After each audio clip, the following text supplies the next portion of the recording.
সুবহানাল্লাহ, আলহামদুলিল্লাহ, আল্লাহু আকবার।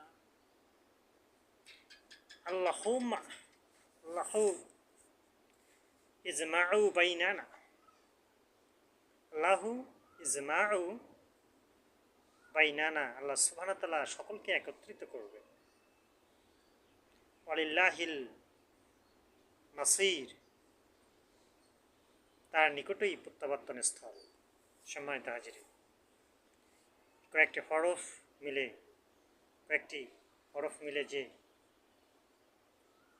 শব্দ মিলে যে জুমলাটা আমি উচ্চারণ করলাম, সকলকেই আমাদের একত্রিত হতে হবে এবং আল্লাহ সুবহানাহু ওয়া তাআলার স্থানই হচ্ছে প্রত্যাবর্তনের স্থান। এই কয়েকটি হরফ শব্দ মিলে জুমলা যে হয়ে এলো, সেন্টেন্স বাক্য হলো, এটা মাথায় রেখে আমরা সকলেই আমল করব। সকলেই বলি ইনশাআল্লাহ।